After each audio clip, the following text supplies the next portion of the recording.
আরে রিয়াদ বন্ধুরা দেখো আমি কত রং নিয়ে যাচ্ছি। আরে দেখ আমিও নিয়ে যাচ্ছি নতুন রং। আজকে তো অনেক হোলি খেলবো এবং মজা হবে।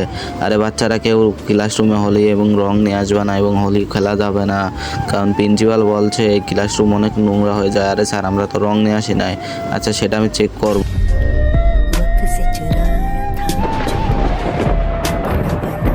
আরে রিয়াদ, রাজু, রিফাত তোমরা তো বলছিলে যে তোমরা কোনো কালার নিয়ে আসো নাই, তাহলে এইগুলো কি কোথা থেকে পেলাম? এবারে এই সব কালারগুলো আমি প্রিন্সিপালকে দেখাই আসবো সবগুলো। আরে রাজু বল, আমাদের ছাদটা না ভালো না, দেখ আমাদের বছরকার দিনে হোলিও খেলতে দিবে না, সব রং নিয়ে নিচ্ছে। আচ্ছা বাচ্চারা তোমাদেরকে একটা সুযোগ দিই, আমি এগুলো সামলাবো, তোমরা যে পাবে এটা তার হয়ে যাবে, চোখ বন্ধ কর।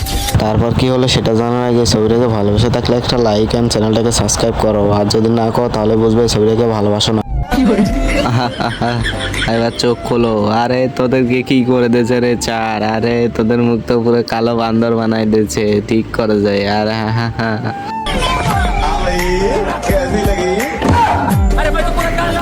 আরে এটা কি করলেন স্যার? হ্যাপি হোলি বাচ্চারা।